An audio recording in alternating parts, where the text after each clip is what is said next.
Hello, everybody. It is Tuesday, and we are here with OnCon, Online Comic Book Connections. We're doing our panel about writing. We're going to go from comics to novels to anywhere in between. We've got the perfect guest for you guys. Welcome in Brian K. Morris.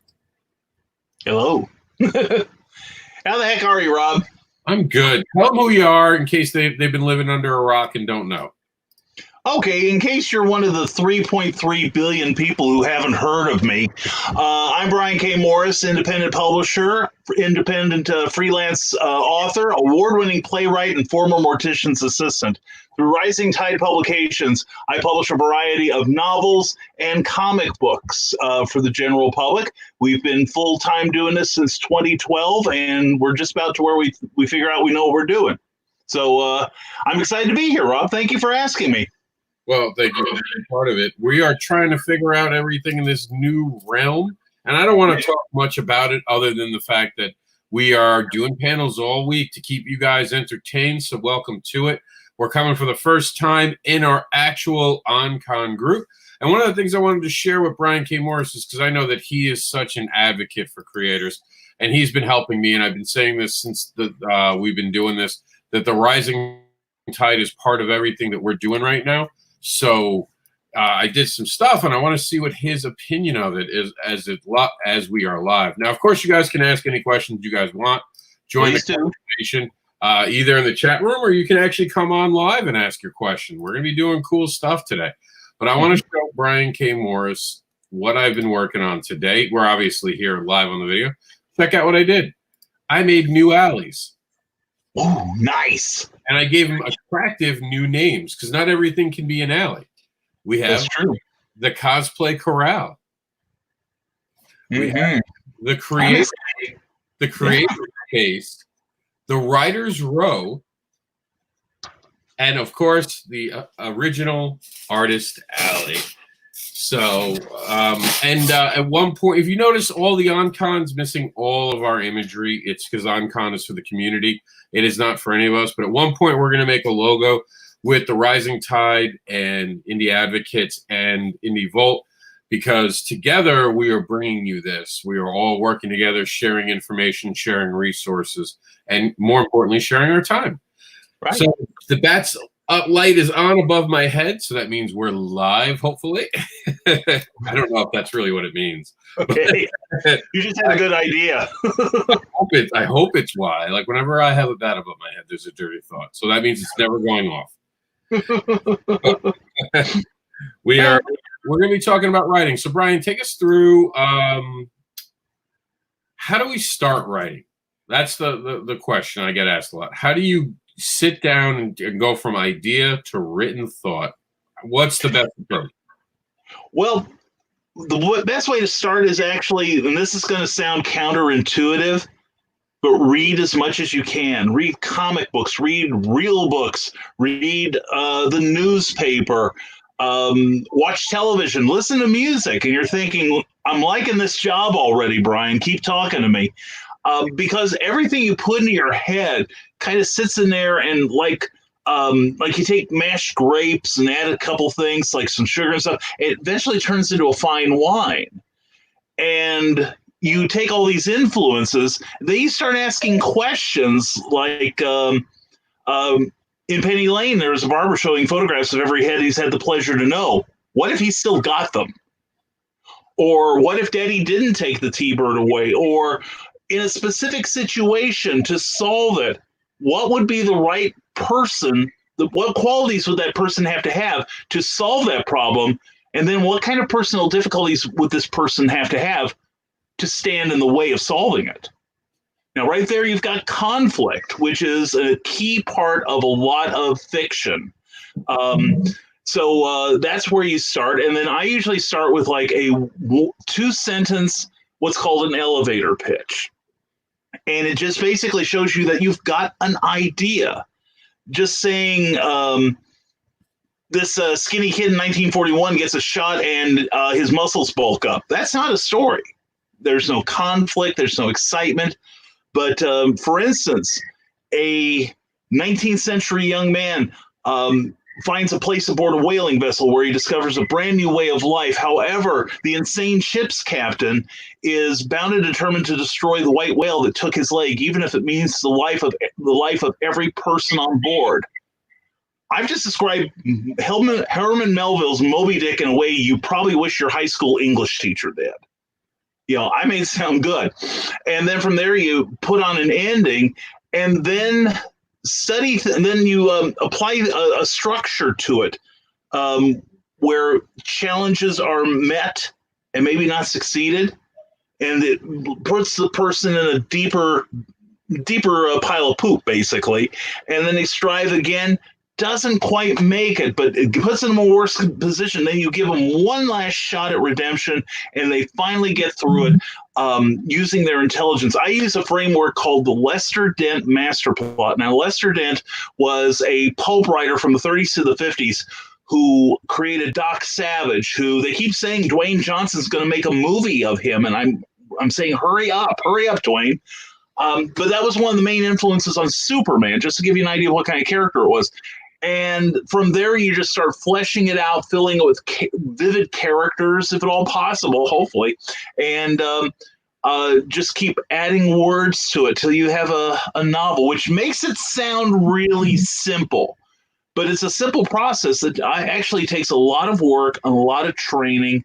But the thing is, the more you do it, the better you get at it. And you continue to read and fill your head with ideas that will come out as stories. So that's basically how I do not just novels, but short stories as well as comic stories. I've written a handful of comic books too. So that's how I do it. I start out small and let it expand. How is the difference between novel and comic book for you? I'm sorry, I didn't catch all that, Rob. How is the transitioning from just writing a novel to actually writing a comic book? Thank you.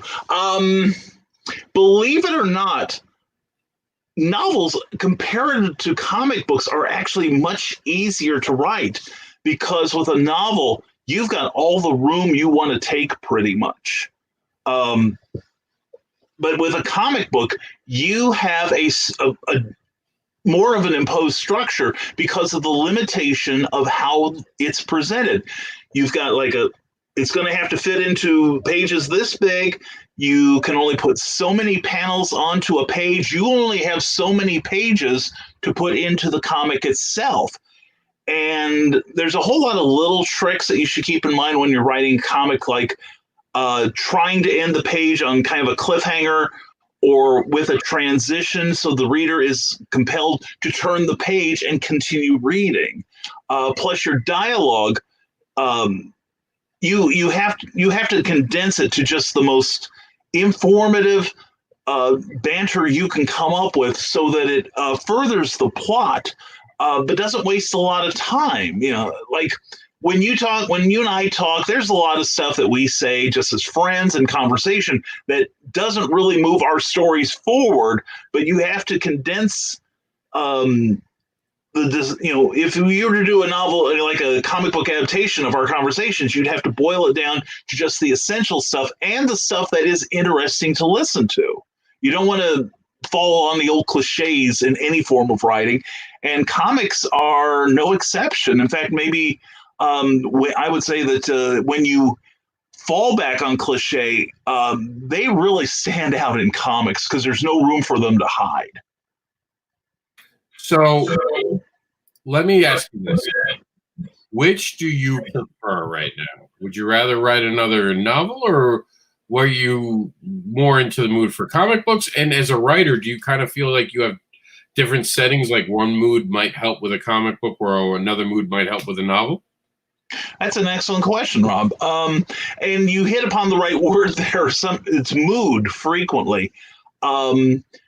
I probably do more novels and short stories than I do comics, if only because I'm the only person during most of the creative process that has to worry about it. Whereas with a comic story, I have to answer to a an artist, perhaps another editor, and everybody's going to have their input, and things have to change in that regard. Whereas, particularly as a self-publisher, I can go through a novel or a short story, and since I don't have to worry about am I holding up an artist or is a production team waiting on me, I have a little bit less pressure.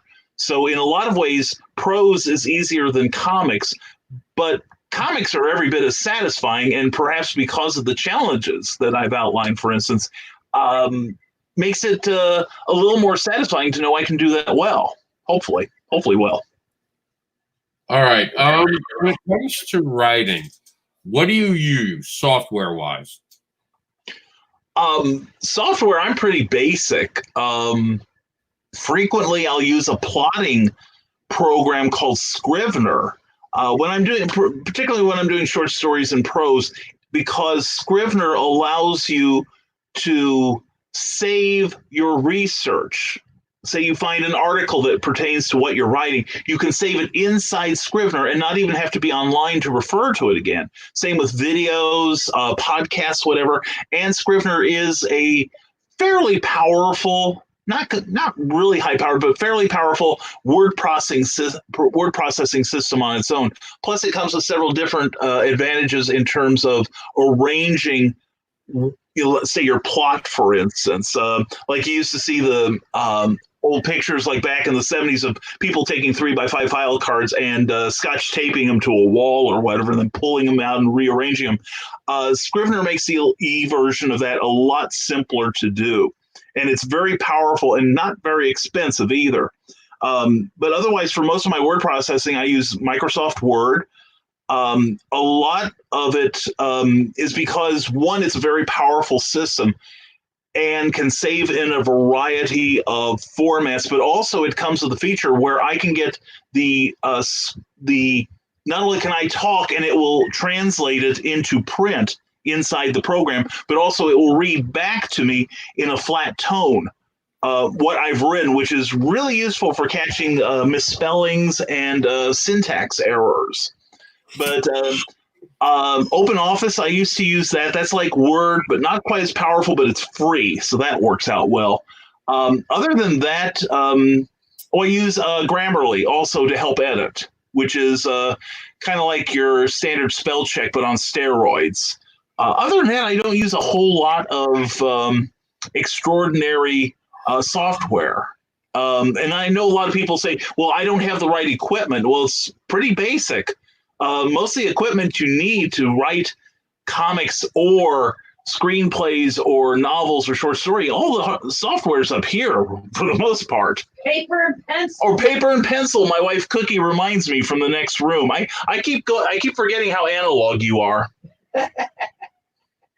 So let me ask you, do you need an editor? Is that something important, an editor, or can I just do it myself? Oh, you can do it yourself, and I hope I have been known to do it myself too, and that's probably where I developed my thick skin for criticism. I remember reading an interview with Archie Goodwin, who used to edit for the Warren magazine's Creepy Eerie Vampirella, also wrote Iron Man, Fantastic Four, the Hulk, Batman, the Haunted Tank, a slew of different features. Considered one of the finest writers in the history of comics, particularly the Silver Age. And he was an excellent editor, but he always preferred to have other people edit him. And I figure if somebody as good as Archie Goodwin didn't mind being edited, I shouldn't mind either. And my editors, I've had some that barely touched what I did. I've had editors that go in about 4 or 5 pages into something before I see that they've left a paragraph untouched. So, I've had editing of varying degrees, but I do appreciate it because when I'm edited, I also realize where, at least for this job, maybe I had a shortcoming or something, or I have an opportunity to learn. So it makes me, in turn, a better editor when I turn around and do it for someone else. So would you say that an up-and-coming writer should take a class? Is college something that they need? Do they need a formal education? not particularly when you look at some of the writers of the past who didn't have like a lot of college. They just basically kept writing. And I think that's the key to it. Now, yes, I took writing classes when I was in college. I took journalism. I was a journalist for a couple of years, and I still do nonfiction articles every now and then. But that served me well too, mostly because in journalism, especially if you work on a newspaper, you've got deadlines. And this stuff has to go out eventually, and you have deadlines whether you're writing for somebody and it's a regularly published magazine, or you've got people waiting in line in production if you are writing for someone else, or even yourself sometimes if you've lined up the services of an editor or editors in some cases, artists, designers, etc. So deadlines are really, really useful things to pay attention to.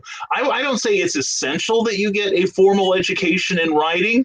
You can learn it through the School of Hard Knocks. A lot of my initial education on how to write came from religiously reading a lot of reference books and also the Writer and Writer's Digest magazines every month. So that's how I did it. And I've only got like 2 years of college, but here I am today. So let me ask you, how does a writer find an artist for a comic book? I think the best way to do it is to network. And a number of writers, not just in comics, but also in prose, kind of treat the term networking like an obscenity. But to me, it's nothing more than making friends. And I've been blessed to have a number of really terrific artists, like Trevor Eric Hawkins, who did 3 of my covers and helped me design a 4th. And then I've got Eric Hawkins, who is no relation, who is famous now for his work on the Zombieful World of Oz. He and I were paired together by another editor on a comic book story, and we remained friends and kept saying, we've got to work together again, and we continue to work together to this day. So the best way, I think, is to make friends, go to conventions, go online. If nothing else, if there is an artist that, especially a fan artist, somebody close to your level whose work you appreciate, friend them, and then start liking their posts. And then eventually you may find things to say that could be a part of the conversation they bring up.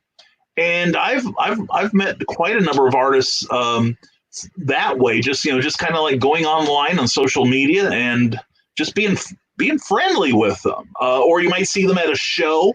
Another artist I've worked with, Ken Wheaton, who's drawn for IDW and Boom Studios. I mean, he and I met at the Popeye celebration a number of years ago, and we collaborated on a cover for my one comic book, The Ghostly Tales of Spencer Spook #1, and we're planning on doing some more work in the future.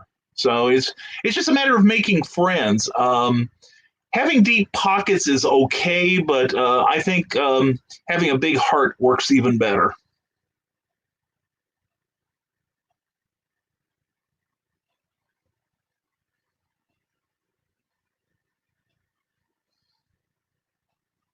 Did we lose you, Rob?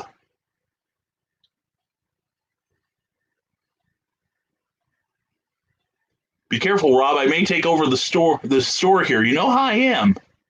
And to those of you who are watching us live, welcome to the Advocating channel, where this week we are hosting a number of shows. I'm here, Brian K. Morris of Rising Tide Publications, to talk about writing and creativity, but we will have other artists, we will have publishers, and so stay tuned to this channel all this week while we're going through this, what we technically call a kerfluffle in society, and we're here to hopefully fill your head with a little bit of knowledge, and if nothing else, distract you for an hour or so. There's your commercial, Rob.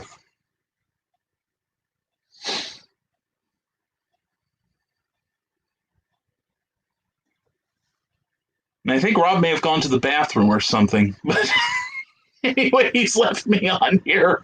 Or he probably thought that I was going to suck all the oxygen out of the room, which is a possibility. Let me check the private chat and see if he gave me any information. No, he did not. So hopefully other people are seeing me And let's see, here we go. All right. Well, we're going to take care of that. And we're back live here. And let's see. I'm trying to see if Rob is anywhere to be found. Let's look for Rob now, shall we? Okay. And this is the sort of thing that only can happen to me. Speaking of being on the air, just to let you know, I do 3 Facebook live shows a week, and this will be the first place to tell you. I'll soon be doing a 4th. We will have information on that coming soon. First of all, we do twice weekly, Never Mind the Furthermore, which is a morning show. It's on at 10 a.m. Eastern, 9 a.m. Central, where we talk about whatever you want to talk about. Plus, we provide opportunities for you to come and promote yourself or your business or a charity that you're fond of. And the other thing, and this is what we're going to be doing tonight at 8 p.m., is Clever Title Pending, where we usually talk about creativity and the business behind it. That's at 8 p.m. Eastern Time, 7 p.m. Central. On my personal profile page, look for Brian K. Morris. That's where you'll find me. Also, and I just got a note here that there has been a power loss. So I don't know if Rob has had it on his half. I am going to check to see if we are still online. This is behind it. That's it. And 8 p.m. Yeah, I'm still on the air. In fact, we're going to get an echo there, so we're getting out of that. So Rob apparently cannot get back on.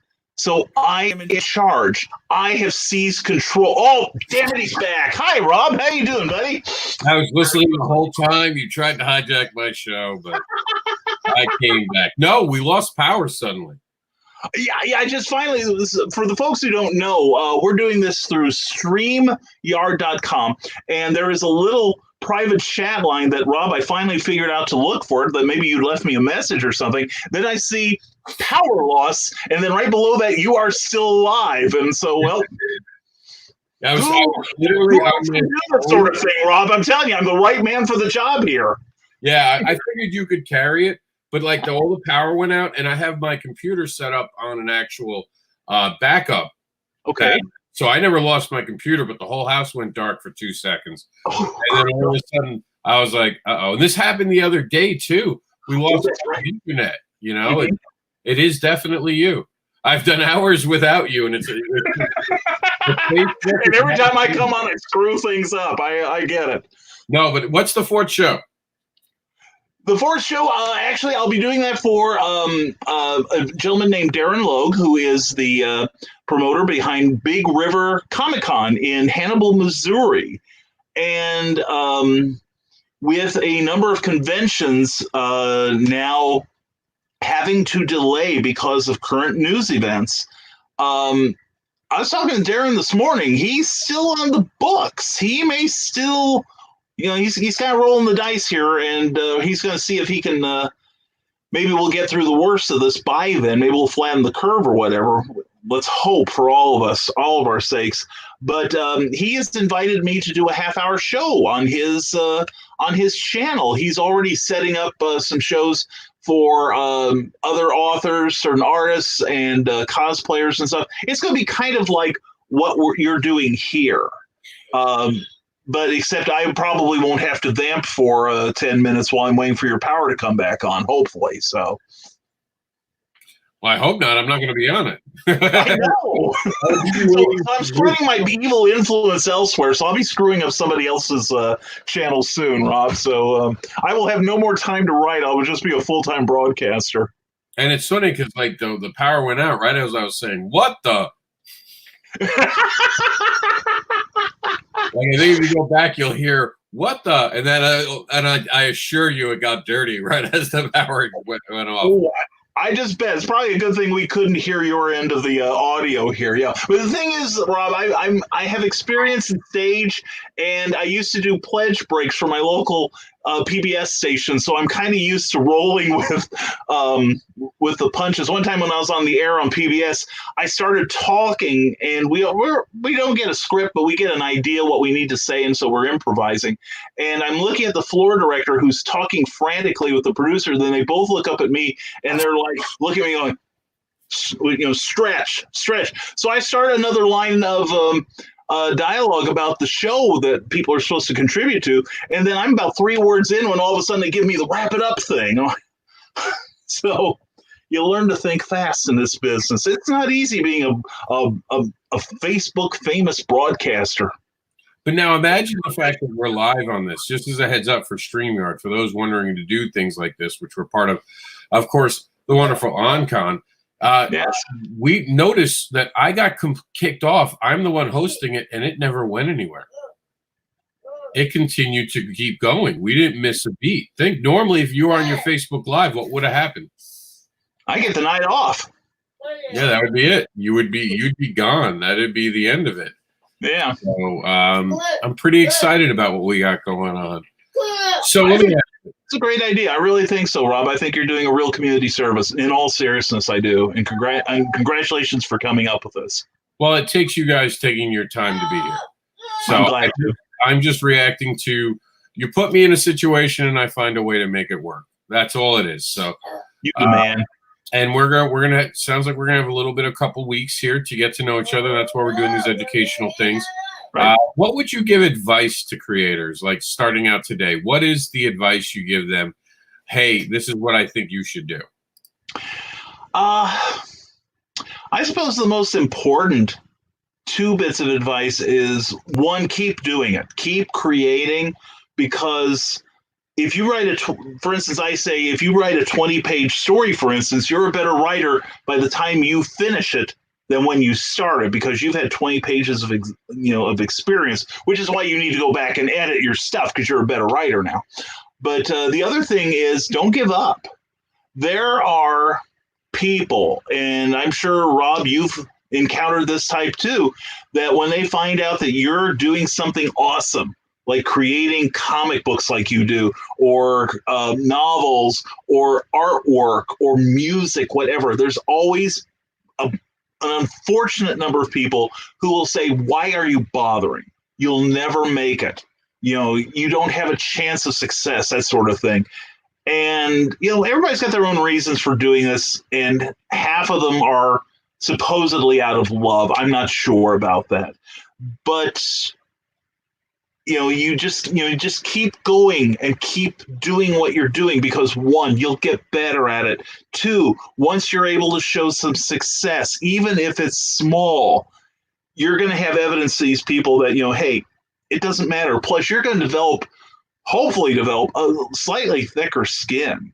When I was in high school and I, was talking about wanting to be a professional writer, a lot of people would tell me, "Oh man, you'll never make it." There's here's ABC through Triple J why you're never going to make any sort of success for yourself.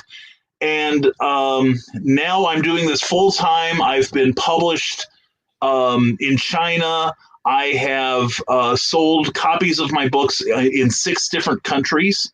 So, and I'm bootlegged in Russia right now. So, do svidaniya to my Russian illegal fans. So, I have a modicum of success by a lot of standards. And the thing is, every day, I guess I hopefully get a little smarter, a little better at what I'm doing. And not only am I able to translate that into helping my own business, I can also try to teach other people to help their businesses get off the ground or move up to the next level.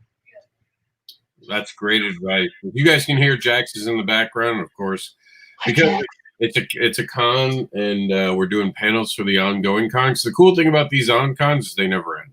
We just randomly pop up and keep going with you guys. We're going to have some kid noises in the background. So speaking of kid noises, have you ever thought about doing a kid's book? I have given it some thought, Rob, and that takes a lot of discipline. The same thing that I discussed with the spatial limitations of comic book writing, I think are even more severe in children's books. And I'm not, it's one of those things. I'm not sure that I've done enough study to adequately write a decent children's book, and I better put in the word decent because too many people know how I am. And my wife is cackling from the next room. But I have given it some thought, but I don't really have a children's story in me yet. But then again, I'm currently writing a romance novel just to see if I can do it. Maybe I'll just put that on my bucket list. Yeah, and you know what? It's not that hard to write a kid's book. If you all you got to do is kind of channel the ability to be fun, as my son is being noisy as always. It's just about having a lot of fun at once and realizing you don't. Unlike an adult, children don't need to be motivated every second. Sometimes they just want a good story. Do you want That's true. Jax, come here. You want to say hi to Brian? Hey. He's saying hey. Hey, Jax, how's it going? He's saying, how you doing? I'm doing great, Jax. Thank you for asking, sir. So now, when it comes to writing, how many drafts are there? Is there a rule? Is there like a golden rule about drafts? Oh yeah, and we all have to sign an affidavit to make sure that we adhere to it. It's as many drafts as it takes to make it right. You know, it's like I've dealt with writers who are like, "What do you mean I have to do a second draft?" To those who can't let it go because they're sure there's one more mistake in it. We're kind of like artists in some ways in that it's never really perfected, but you just reach a point where you just have to let it go into the wild. But yeah, it will depend on what you want to do with the work, whether it's comics or novels or short stories or what. Is you just keep redoing it until it reaches a stage of excellence. You'll never achieve perfection, but you can achieve excellence. That's a fair bit of advice there. But let me ask you this question: who decides when a story is done? Is that an editor or a writer? Who's the one who pulls the trigger on when it's done? I think it depends on whether you are self-published or you are published by someone else. In the latter case, then whoever is engaging you to do the work, then they kind of have the last word, although you have a voice.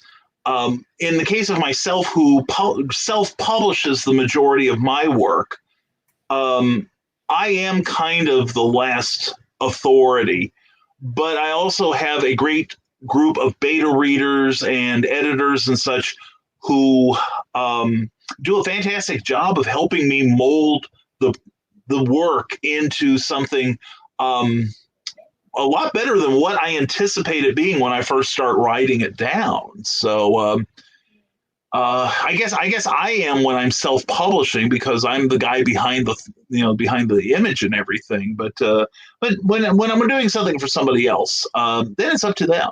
And I don't mind that either, because a lot of times, this goes back to the editing, they will see things that I'm perhaps too close to the project to see.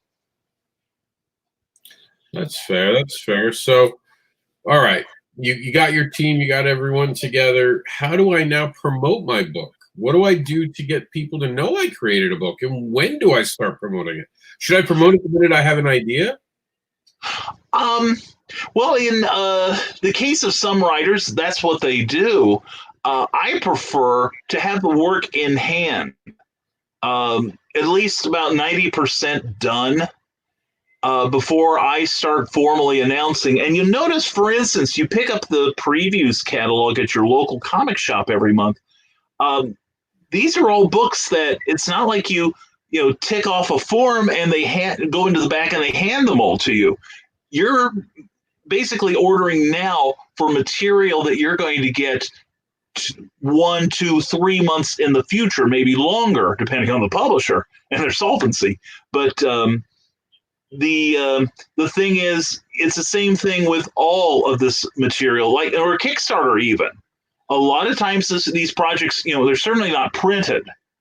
So you're using the platform to tell people you've got this book, and that's what you have to do. You have to get on, having a good social arena, electronic arena is a good thing to have for promoting yourself. You tell people, I've got this book finished.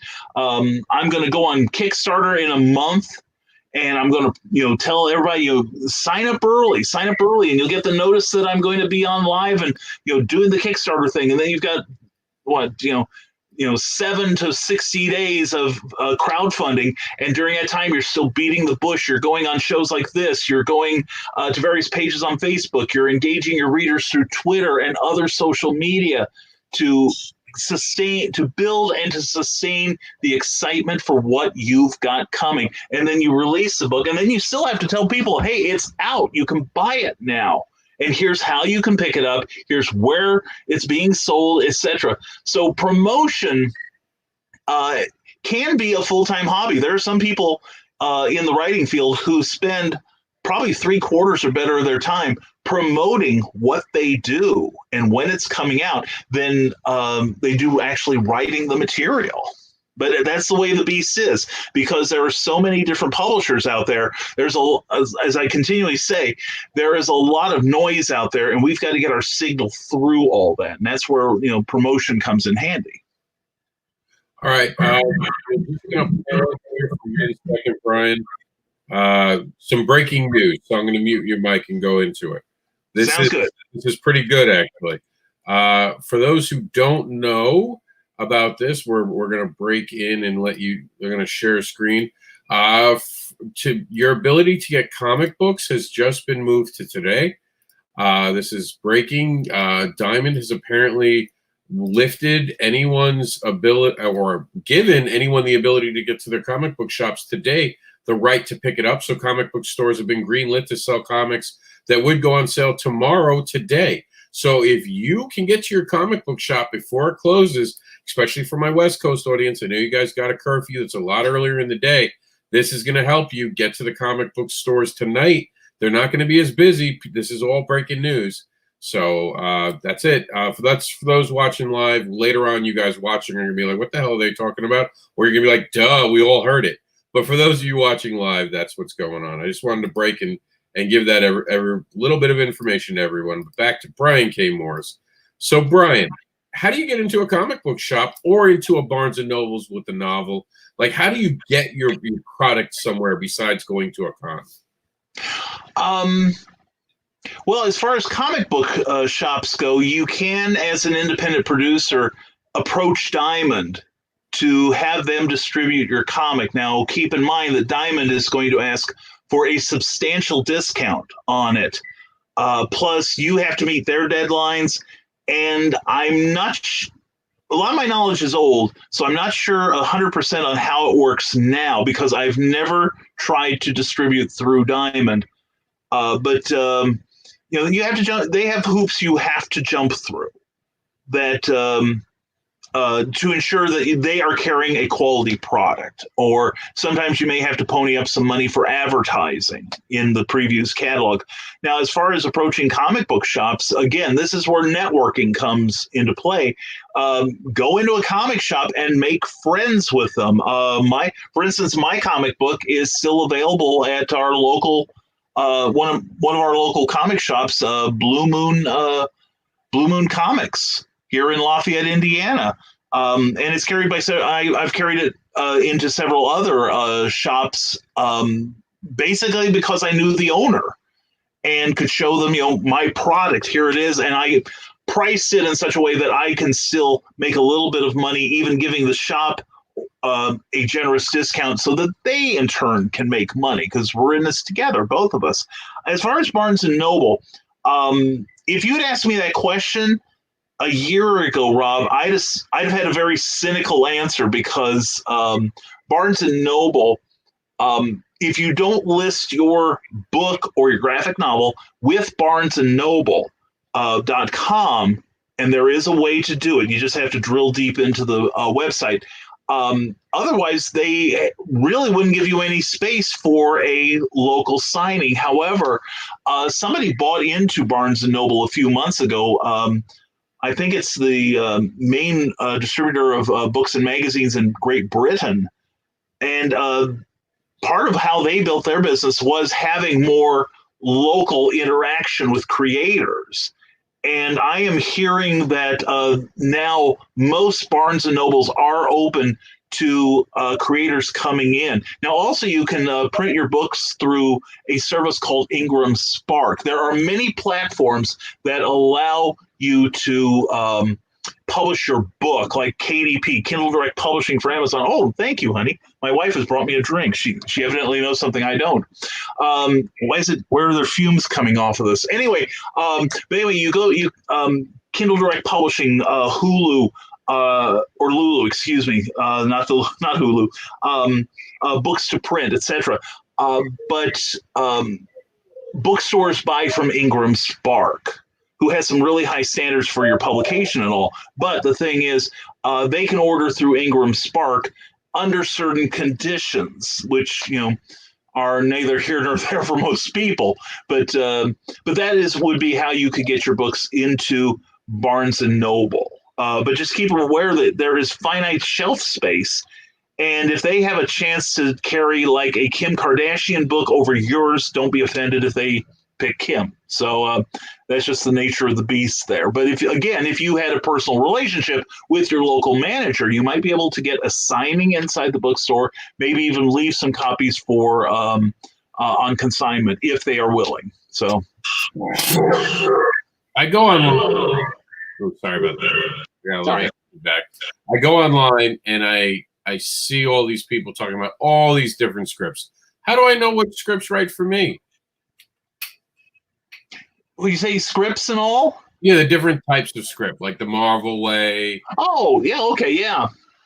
The best format for scripts, and you can write checks on this, Rob.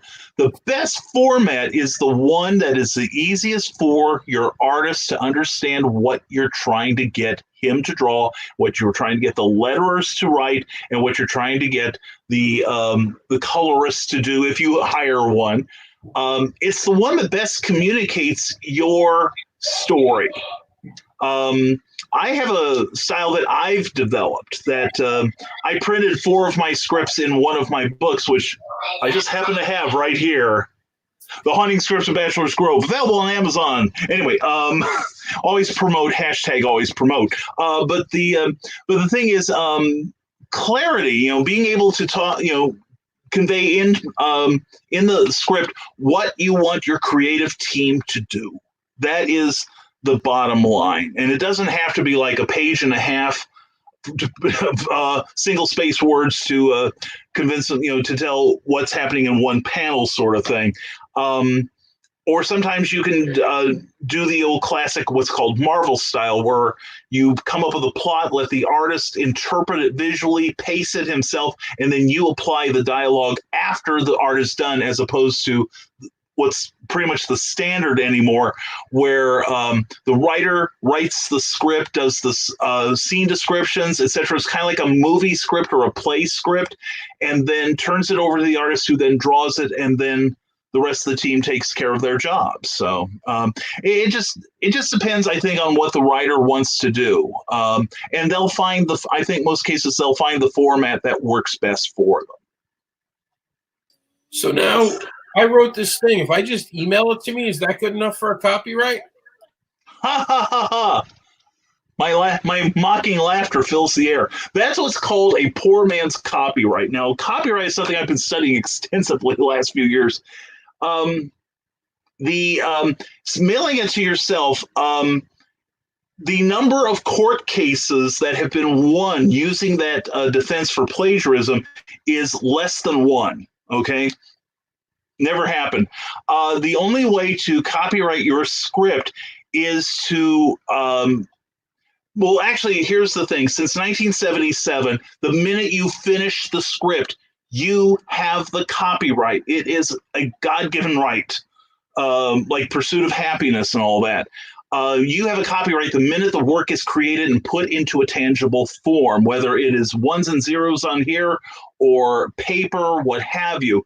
Now, the thing is, then after that, you go to the Copyright Office at copyright.gov and you register the finished work. Now, if you can't, there are other places to do it, but the reason you want to do it, you're saying, why should I register it if I've already got a God-given copyright according to the law? Well, the thing is, there are punitive damages that you can levy against someone for stealing your work if that happens. It's pretty hefty. And the thing is, you can find in the copyright laws where it says the reasons for the huge fines and potential jail time is to discourage others. And there are other things to know about fair use and all that, which is not really germane to this conversation. But the thing is, I remember you asked Chuck Pinot yesterday, I think it was, about copywriting ideas. And he's absolutely right. You cannot copyright ideas. It is only the finished form, whatever it takes, whatever form it takes, that is copyrightable.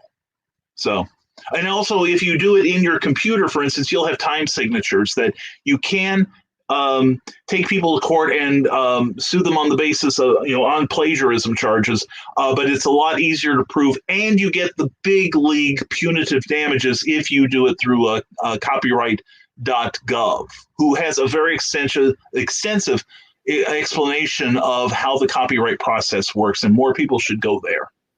Now, Brian, did you know of the recent change with the copyright laws? Not laws, but fees. Which changes are you talking about? Just happened today, apparently. Apparently, just because we're in the middle of what we are, doesn't mean the prices aren't going up. So the fees for the actual copyrights, just as an FYI to everyone, have increased. I know they've gone. When I was younger, they were 35, and now it's like 55, I think. If you do it electronically and something like 8, and it was 85 or somewhere in that neighborhood, if you still did it the old analog way, that's interesting. It looks like it went up to 65. Okay. Well, things are getting more expensive. So, and something like this, I'm sure it is not based on current events, because to do something like this requires a lot of planning. So, and I don't think the government moves that fast. I think, like you, I think that this was pre-planned months ago, and this just hit the screens now. Okay, they waited until you and I were busy to spring it on us. Okay, I see what this is happening here. No, honestly, I think a lot of these companies have these things preset in their inventory for their computers, and none of them realize it's still happening. Like it was just, they sent out a big thing. Oh, get your lawn chairs and stuff, and I'm like, yeah, that's what people are thinking about right now. Their lawn chairs. So let me ask you. We will talk about it just a tiny bit. We're in an awkward position in the world right now. Yeah. How is this going to change creativity and how we market? Is this a wake-up call to marketers that you need to be more online? I hope so. Yeah, I seriously hope so.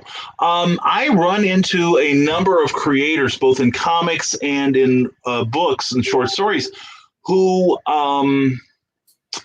they don't know the first thing about promoting themselves. And there's also for several reasons, there's also an really old school idea that I am a creator, I am an artiste, I cannot be bothered with mere trade, I cannot be bothered with business, my soul must be pure.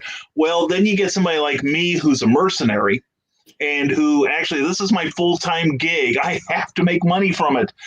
So I promote as best I can, and I'm always looking for new avenues to do so. I hope it is a wake-up call, because there's a lot of good work out there that people just don't know about, and it's simply because the creators, the publishers, whomever, either don't want to promote because it is a crapshoot and it takes so much time, or they really just don't know what they don't know about it and don't know where to start looking to research the subject. But I think it's useful if you want to be successful in this business. If you want to do a series of comics, you're going to have to get people to know who you are, to know what your work is like.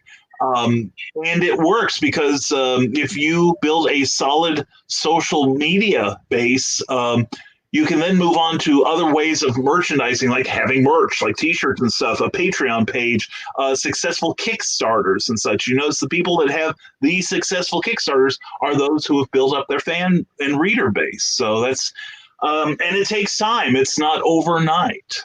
It takes patience. It takes education and re-education, but it can be done. So we're in the last 10 minutes. I want to get to one big thing we really haven't talked about, and it's pretty huge. Okay. Should a writer be afraid of saying their idea out loud because someone's going to come and steal everything they worked so hard for? If you're paranoid, if you're that paranoid, I say fine, clam up. But here I've got this story idea. It's a great one, Rob. You'll love it, and I'm going to give it to you for free.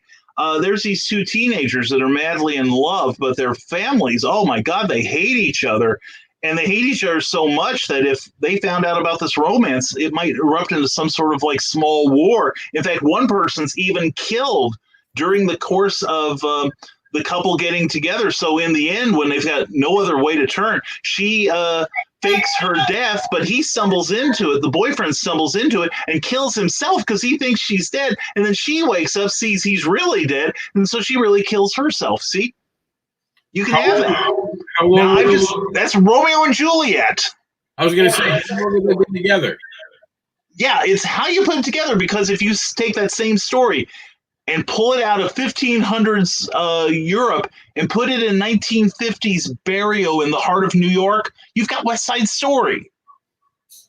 Gotcha.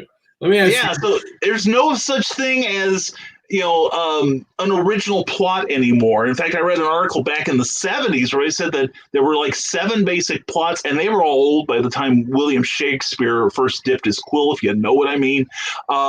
So it's how you do that story. It is your unique interpretation. That is what's copyrightable. That is the thing that makes a work different from anyone else with the same story.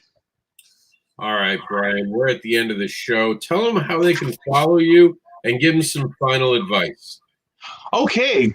First of all, follow me. I'm everywhere. Eventually, you're going to say, who's Brian? And then move on up to, oh, God, not him again. Anyway, we have sophisticated graphics to explain.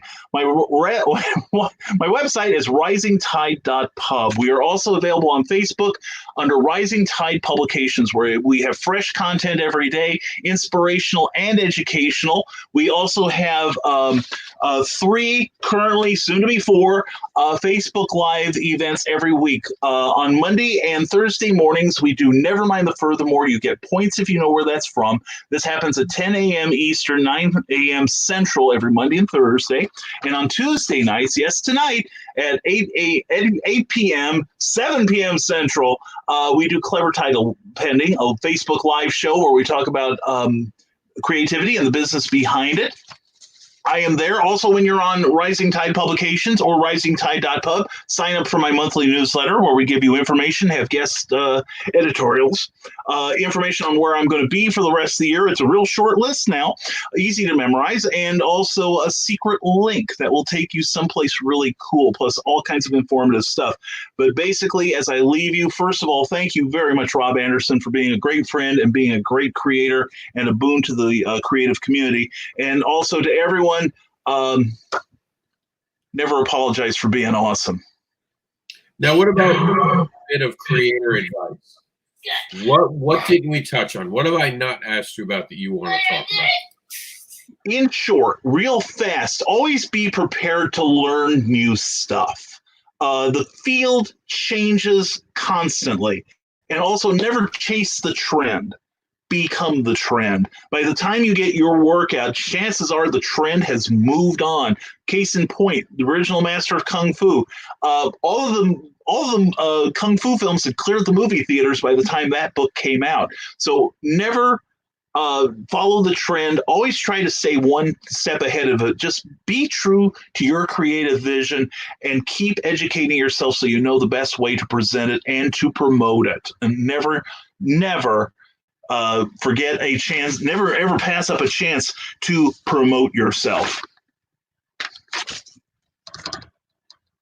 So that's pretty much it, Rob. All right. Now, one of the things that I do, since we have enough time, I believe I can sneak it in, Okay. is what you said the other day. And I wanted to be on air and once again applaud you for the strength that you showed with this video. I believe it's your first OBS release, too. Everyone always gives you so much about not using the program. I know. I cry myself to sleep at night from the pain I suffer from that. I've never seen someone get bullied to go on YouTube. Usually people are like, don't go on YouTube. And people are actively like, you have to do this. Mm-hmm. Where is the video? I'm trying to find it in my thing right now as we're talking. All right, I'm almost there. Here it is. And this is a great way to end this because I think what Brian says here is priceless. So we're going to watch this on our way out. I'm going to mute me and you so we don't give background info. Sounds good. All right, so here it is. This is something that Brian made for everyone, and I think you should all watch it. And I believe it's playing. Hello, I'm Brian K. Morris, independent book and comic publisher, hybrid multi-genre author, award-winning playwright, and former mortician's assistant. I'm here with some serious news concerning the current coronavirus pandemic and its results in regards to Rising Tide Publications and myself. First of all, you may have noticed in the news that many social events are either being delayed or canceled completely because of the health risks in gathering large numbers of people in enclosed venues. For those of us who make a significant amount of our annual income from attending these shows as either a guest or a vendor, in all honesty, this poses a serious challenge for many of us in keeping a roof over our heads. I will say that we at Rising Tide Publications sympathize with the challenges and inconveniences the pandemic poses for the buying public, our fellow creators, our show promoters, and other related industries. We're all in this together. For the foreseeable future, I will continue to make personal appearances as long as the event is being held. For your safety and mine, as well as the rest of the planet's, I will stringently follow the guidelines established by the Center for Disease Control and the World Health Organization to combat the spread of COVID-19. We at Rising Tide encourage you to do the same. This consists of limiting physical contact, coughing into your elbow and not your hand, not touching our faces after any sort of personal interaction, and washing our hands thoroughly for at least 20 seconds with soap and water. I will also take every opportunity to clean my personal show space as often as possible. So in lieu of supporting our work in person, what can you do? I would encourage you to support myself and my fellow creators during this time by shopping online. If you can't get to us in person, please consider purchasing our work either through our websites, our social media, or third-party vendors such as Amazon. And during the weekends not spent traveling, I will utilize the time to produce more of the work you've come to enjoy from Rising Tide Publications. And because... Oh, that's my fault. I'll fix it.